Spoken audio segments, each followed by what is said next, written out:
Hello students, कैसे हैं आप सब।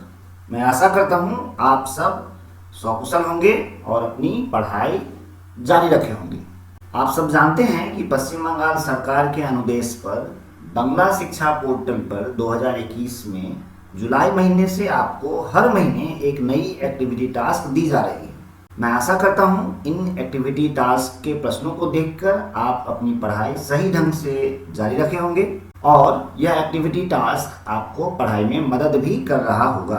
आप सब जानते हैं कि हम इस चैनल पर आप लोगों के लिए मॉडल एक्टिविटी टास्क के तहत जो भी प्रश्न आपसे पूछे जाते हैं उनके सही और सटीक उत्तर आप लोगों को इस चैनल पर हम बताते हैं।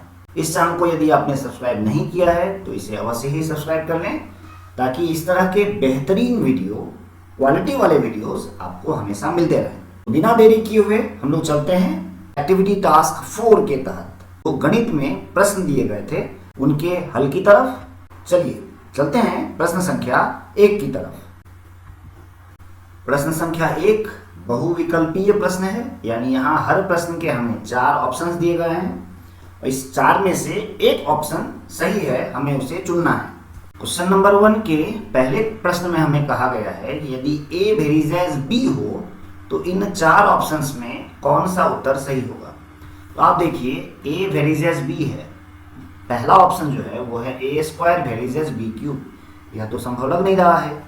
दूसरा है A क्यूब वेरीजेस B स्क्वायर, यह भी संभव नहीं है क्योंकि दोनों के ही पावर अलग अलग हैं। ऑप्शन सी यही कहानी है। सिर्फ ऑप्शन डी है जिसमें A और B दोनों के पावर समान हैं, यानी हमारा आंसर होगा ऑप्शन डी। प्रश्न संख्या 1 का 2 नंबर। ए और बी ने एक व्यवसाय शुरू किया। ए ने 9 महीने के लिए 1000 रुपये का निवेश किया और बी ने 6 महीने के लिए कुछ रुपए निवेश किए। यदि एक वर्ष में 600 रुपया कमाते हैं और बी का लाभांश 400 रुपया होता है तो व्यवसाय में बी का मूलधन कितना है। अब ध्यान दो, यहाँ महीने की बात कही गई है तो ए का जो मूलधन है यानी 1000 रुपया वह कितने महीने तक चला है, 9 महीने तक, यानी महीने के हिसाब से ये हो गया 9000 रुपया ए का मूलधन। हमने मान लिया कि बी ने 100 रुपया व्यवसाय में निवेश किया तो महीने के हिसाब से बी का मूलधन क्या होगा, तो 100 रुपया 6 महीने तक चला है तो उन दोनों के मूलधन का अनुपात ये होगा। यहाँ जो लाभ का परिमाण है वह देखो, कुल परिमाण है 600 रुपया जिसमें बी को मिल रहा है 400 रुपये, यानी बी को मिल रहे हैं 400 रुपये और कुल लाभ है 600 रुपये, यानी ए का लाभ होगा 200 रुपये क्योंकि 600 रुपये में से बी 400 रुपये लाभ पा रहा है तो ए 200 रुपये पाएगा, यानी इन दोनों का अनुपात ये है और ये क्या होंगे, आपस में समान होंगे। इसे अगर हल करो तो हमें क्या मिलेगा, 9000 बट्टा 6x इक्वल्स टू 200/400।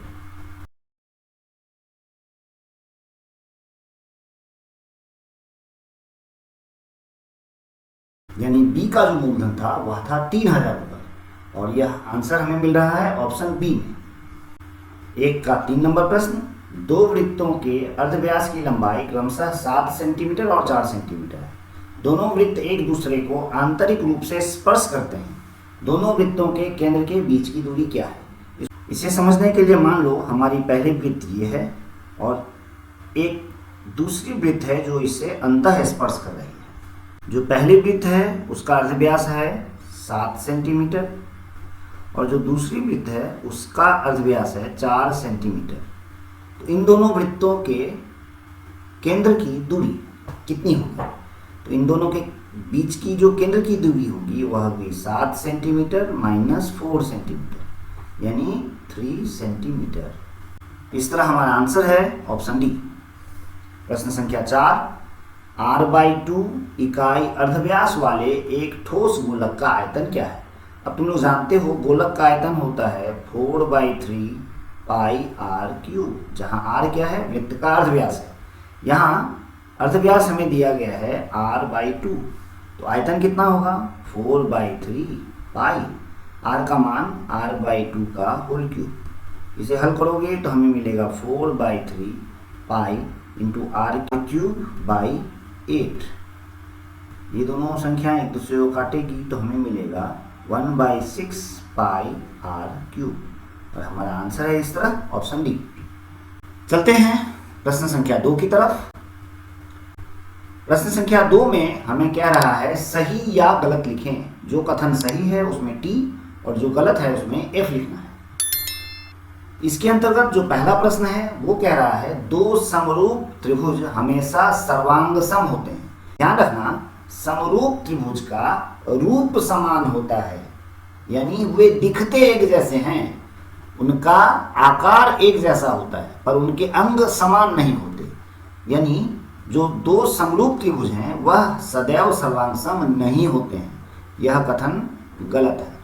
प्रश्न संख्या 2 का 2 नंबर, एक लंब वृत्ताकार शंकु की ऊंचाई, अर्धव्यास और तिर्यक ऊंचाई हमेशा एक न्यूनकोण त्रिभुज के 3 भुजाओं के समान होती है। यह कथन भी गलत है। इसको समझने के लिए तुम लोग जानते हो, ये अगर एक शंकु है हमारा तो इसका जो ऊंचाई है वह होता है समकोण त्रिभुज के लंब के बराबर। आधार समकोण त्रिभुज के आधार के समान होता है और तिर्यक ऊंचाई जो है वह समकोण त्रिभुज के कर्ण के बराबर होती है, न कि न्यूनकोण त्रिभुज के।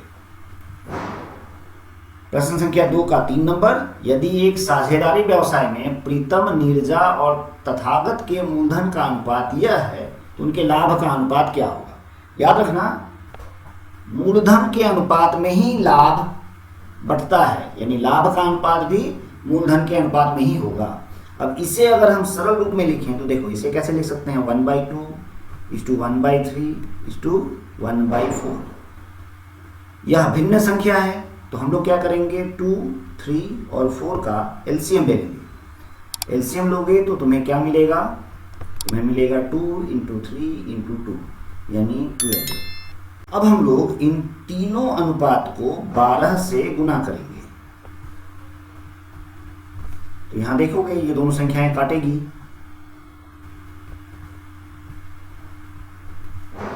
तो ये होगा 6:4:3, यानी उनके जो मूलधन का अनुपात है वह है 6:4:3। अतः उनके लाभ का अनुपात भी 6:4:3 ही होगा, यानी यह कथन भी गलत है।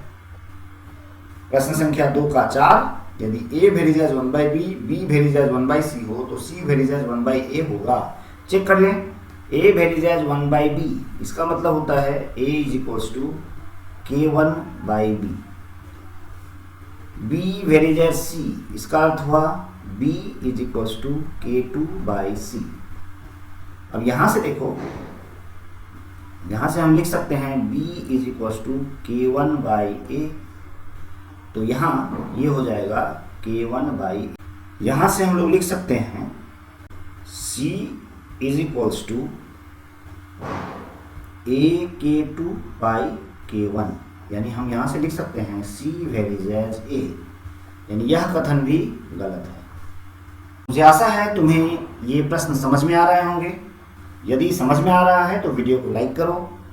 चैनल को सब्सक्राइब नहीं किया है तो अवश्य ही चैनल को एक बार सब्सक्राइब करो और अपने दोस्तों के साथ इस वीडियो को शेयर करना मत भूलना। चलते हैं प्रश्न संख्या 3 की तरफ। प्रश्न संख्या 3, रिक्त स्थानों की पूर्ति कीजिए, यानी खाली जगह को हमें भरना है।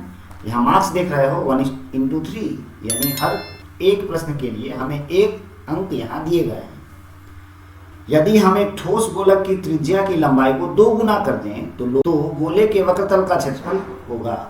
अब देखो, गोलक के वक्रतल का क्षेत्रफल होता है 4πr²। अगर हम अर्धव्यास को 2 गुना कर दें यानी 2r कर दें तो वक्रतल का जो क्षेत्रफल है वह क्या होगा, 4r², यानी 4 गुना हो जाएगा। यानी गोले के वक्रतल का क्षेत्रफल 4 गुना हो जाएगा।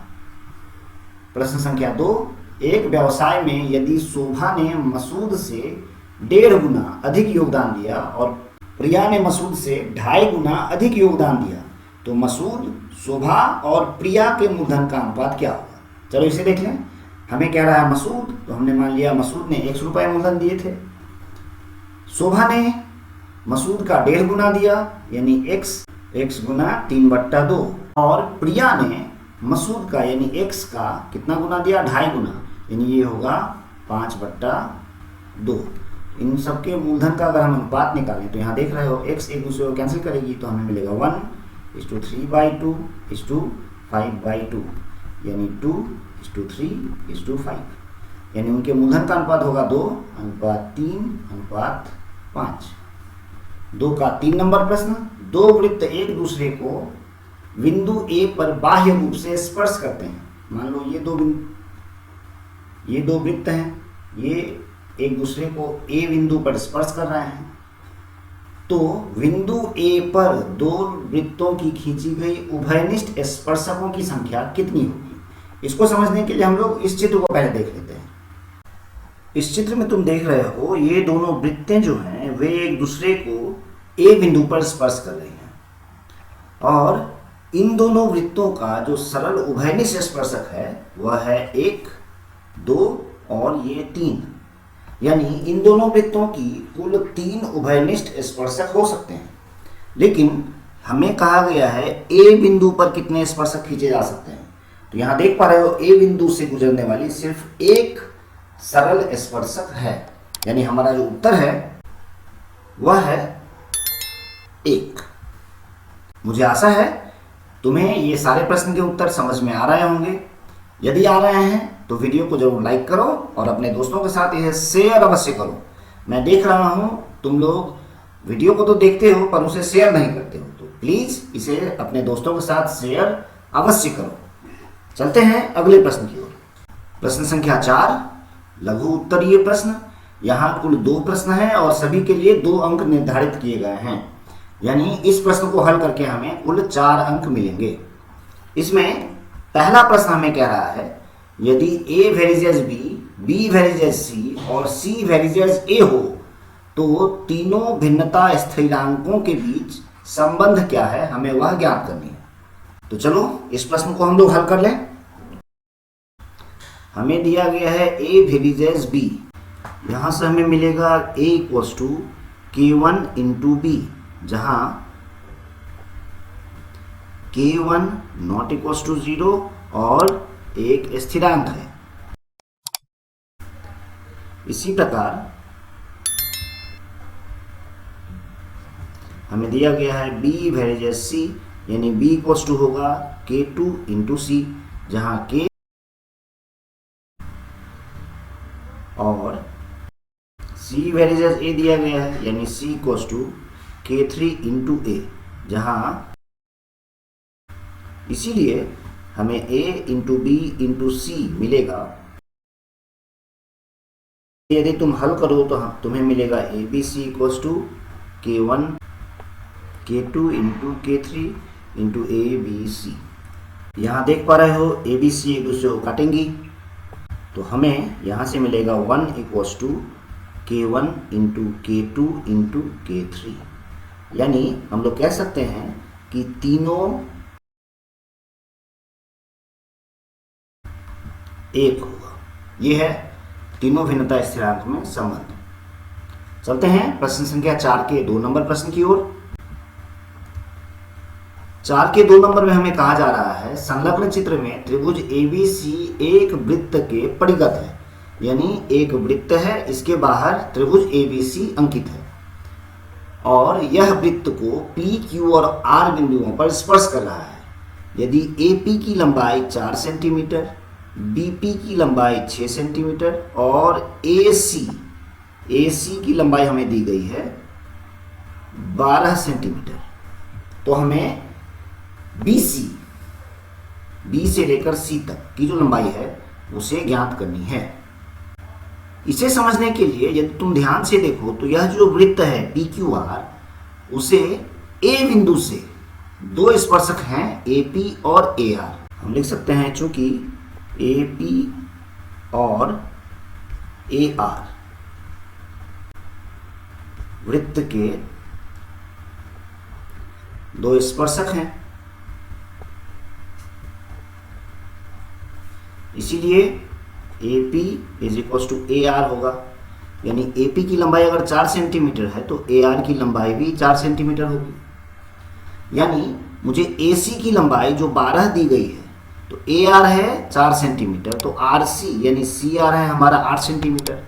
तो देखो फिर सी बिंदु से सी क्यू और सी आर इस वृत्त के स्पर्शक हैं, इसलिए जो है 8 सेंटीमीटर, यानी सी क्यू की लंबाई भी 8 सेंटीमीटर हो गई। बीपी और बीक्यू भी वृत्त के स्पर्शक हैं, इसीलिए बीपी इक्वल्स टू बीक्यू, और हमें बीपी की लंबाई दी गई है 6 सेंटीमीटर, यानी बीक्यू की लंबाई भी तब हो जाएगी 6 सेंटीमीटर। इसीलिए हमें निकालना है बीसी की लंबाई। बीसी की लंबाई होगी बीक्यू प्लस क्यू सी, यानी 6 प्लस 8 यानी 14 सेंटीमीटर। इसीलिए जो x का मान है वह कितना है 14 सेंटीमीटर। यहाँ देख पा रहे हो BC की लंबाई चूंकि x दी हुई है, इसीलिए x का जो मान होगा वह होगा 14 सेंटीमीटर। यह है हमारा आंसर। चलते हैं प्रश्न संख्या 5 की तरफ। प्रश्न संख्या 5 में हमें दिया गया है कि प्रमाणित करें कि वृत्त की कोई भी स्पर्शक स्पर्श बिंदुगामी अर्धव्यास पर लंब होती है। इस चित्र में तुम लोग देख पा रहे हो कि O केंद्र वाले वृत्त की P बिंदु पर AB एक स्पर्शक है और OP वृत्त की अर्धव्यास है।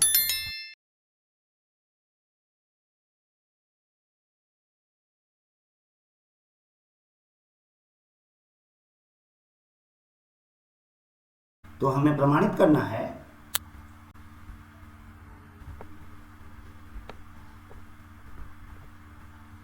OP लंब है AB पर।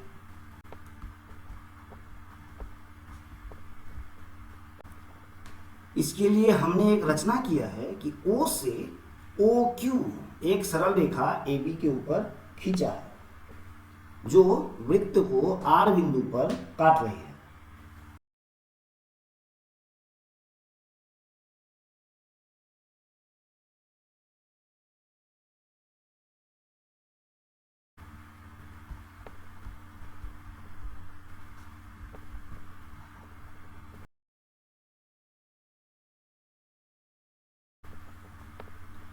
चूंकि OQ सरल रेखा वृत्त को R बिंदु पर काट रही है, इसीलिए हम लोग जानते हैं कि OQ बराबर होगा OR प्लस RQ।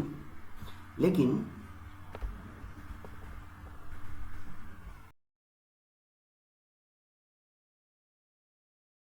OR और OP आपस में समान होंगे। क्यों? क्योंकि OP और OR एक ही वृत्त के अर्धव्यास हैं। इसीलिए यहाँ हम लिख सकते हैं कि OQ जो है वह बड़ी है OP से, या OP छोटी है OQ से। इसीलिए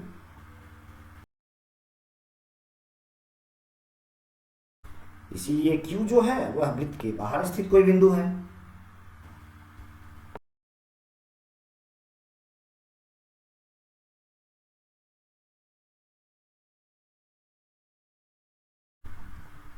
इसीलिए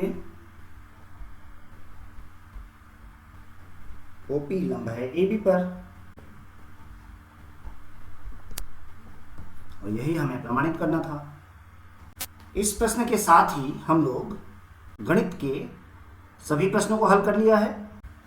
आशा है तुम्हें यह वीडियो अच्छा लगा होगा। यदि अच्छा लगा है तो अपने दोस्तों के साथ इसे ज़रूर शेयर करो, और कुछ कहना हो तो कमेंट अवश्य करना। मिलते हैं अगले वीडियो में। Thanks for watching this video.